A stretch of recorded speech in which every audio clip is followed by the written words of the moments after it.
अप्रतिष्ठित, उसको पलने में रख देते हैं, तो क्या वो प्रतिमा रखना उचित है या अनुचित?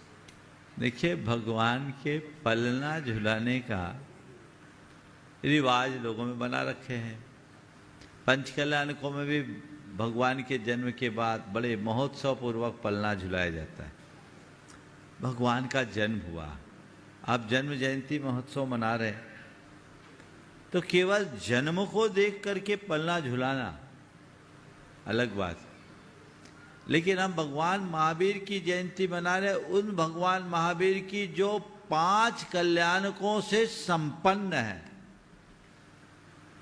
तो पंच कल्याणक से संपन्न भगवान महावीर की जयंती मना रहे हैं, तो हम जयंती मनाएं, भगवान का अभिषेक भी करें, पर वह अभिषेक जन्माभिषेक न होकर जिनाभिषेक होता है, और वह प्रतिष्ठित जिन प्रतिमाओं का हो। अब भावनात्मक जुड़ाव की दृष्टि से पलना झुलाने की जो क्रियाएं हैं, झुलाते हैं लोग, कई जगह बहुत उत्सवपूर्वक झुलाते हैं। वहाँ अप्रतिष्ठित प्रतिमा गुड्डा गुड्डी रख देते हैं। मुझे बहुत पुरातन परंपरा के रूप में नहीं दिखती, ये मुझे अनुकरण दिखता है। मुझे नहीं लगता कि इसे प्रोत्साहित किया जाना चाहिए। भगवान की भक्ति करो, हम वीतरागता के उपासक हैं।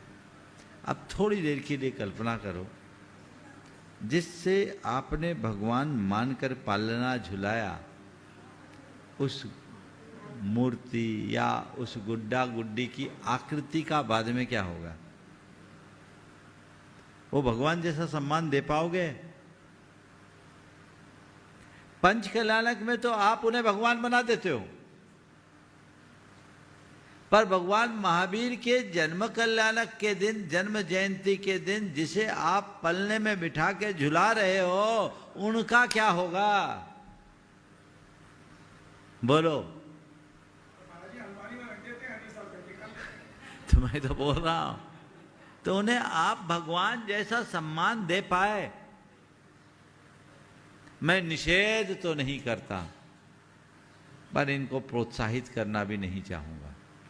समझ गया? निषेध इसलिए नहीं करता कि बहुत सारे गुरुओं के सानिध्य में भी होता है तो अभी झंझट खड़ी हो जाएगी कि महाराज ने निषेध कर दिया। मैं बहुत बैलेंस तरीके से बात करता हूँ, लेकिन मुझे ये बात बहुत अच्छी नहीं लगती। हो सकता है लोगों को मेरी बात अच्छी लगे, और ये भी नहीं लगता, हो सकता है कि कुछ बातों को न लगे, लेकिन मेरा जो अभिमत है मैंने रख दिया। हाँ, कौन बनेगा करोड़पति में अमिताभ बच्चन 16 सवालों के सही जवाब देने पर 1 करोड़ रुपए देता है। आपने तो 1 करोड़ से ज्यादा प्रश्नों के जवाब सही दे दिए, आपको क्या मिला? सुनो सुनो सुनो सुनो सुनो, अब आप पूछ रहे हो मुझे क्या मिला, तो सबसे पहली बात तो यह है कि मुझे कुछ चाहिए होता तो मैं हिसाब लगाता मुझे क्या मिला। मैं अगर किसी इच्छा से प्रेरित होकर ये कार्यक्रम आगे करा होता तो मेरे पास लोखा जोखा होता प्रतिदिन का कि आज मुझे ये मिला, आज मुझे ये मिला, आज मुझे ये मिला। ये मेरी दुकान की कमाई है, पर बंधुओं, न तो मैंने इसे एक दुकान की तरह रखा, न मेरा कोई कमाई का ध्येय रहा। इसलिए मुझे क्या मिला इसका मुझे कोई आकलन नहीं है।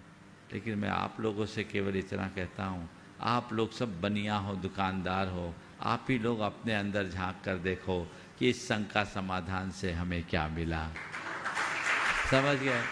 आप लोगों की प्रतिक्रिया दिख रही है कि आप लोगों को बहुत कुछ मिला। मिला कि नहीं मिला? बहुत कुछ मिला। मिला और मिल रहा है, तो बस आपको मिल गया, समझ लो मुझे मिल गया। और आपको जब मिलता है तो हमारा मन खिलता है, बस ऐसे ही खिलता रहे, ऐसा भाव रखें।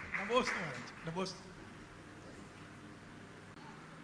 महाराज जी, आजकल YouTube एक बहुत अच्छा साधन बन गया है शिक्षा ग्रहण करने का, ज्ञान अर्जन करने का। कई माध्यमों से हम कई ग्रंथों का अध्ययन भी उसके माध्यम से करते हैं, पर कभी कभी कुछ ऐसे नकारात्मक वीडियोस आते हैं अपने धर्म से संबंधित। कभी महाराज कोई श्रावक ऐसा कर देते हैं, कभी कोई मुनि महाराज के ऐसी बात आती है जो बहुत साधारण होती है, लेकिन वो इतनी बवाल मचा देती है। और उसको सुनने के बाद हमारे विचार बड़े उथल पुथल होने लगते हैं। तो ऐसे समय में हम क्या करें, कैसे अपने विचारों को, एक बार मन करता है कि इसका उत्तर ऐसा दे दें वैसा दे दें, पर मतलब देखिए, ये तो सोशल मीडिया का युग है, वहाँ अच्छाई भी है तो बुराई भी है, और बुराइयां प्राय अच्छाई की ओट में ही पनपती है। हर साधन का यदि हम सही उपयोग करें तब तो वो सुविधा है, अन्यथा दुविधा। सोशल मीडिया के माध्यम से इन दिनों बहुत सारी ऐसी बातें समाज के बीच आने लगी है जिसकी आवश्यकता नहीं, और जो हमारे समाज के स्वास्थ्य पर बुरा प्रभाव डालती है। मैं आप सबसे इस विषय में एक बात कहूँगा कि ऐसे जो लोग भी हैं, जिनके भी ऐसे चैनल्स हैं जो इस तरह की अवांछनीय बातों को आप तक प्रेषित करते हैं, उन्हें एक बार वार्निंग दें, और दूसरी बार उस चैनल के सब्सक्रिप्शन को बंद कर दें, ख़त्म कर दें, अपने आप को हटा दें। और तीसरी बार भी अगर इस तरह की चीज़ें आए तो उसकी कुछ ऐसी वैधानिक कार्यवाही करे कि उनका चैनल ही बंद हो जाए। अगर आप लोग इतना जाग जाए ना तो इस तरह धुआं उड़ाने की प्रवृत्ति वालों पर अपने आप अंकुश लग जाएगा। बहुत से लोग हैं जो अनर्गल प्रलाप, और कुछ लोग तो ब्रेकिंग न्यूज़, सनसनी पैदा करने के उद्देश्य से इस तरह की बातें कुछ ज़्यादा उत्साहित होकर के करने लगे। उसमें उनको अपनी टीआरपी दिखती है, लेकिन उन्हें ये भी देखना चाहिए कि इसका दूरगामी परिणाम कितना बुरा होगा। इससे हमारी समाज की साख कितनी गिरती है, समाज को कितना अधिक नुकसान होता है। यदि ये सब बातें हम ध्यान में रखेंगे तो ये सब चीज़ें अपने आप नियंत्रित होगी। लेकिन मुझे लगता है कि लोग ऐसा सवाल भी उठाते हैं, एक दूसरे से चर्चा भी करते हैं, और वही इन बातों को आगे भी बढ़ा देते हैं। कई लोग तो बिना पढ़े बिना सुने ही चीज़ों को फॉरवर्ड कर देते हैं।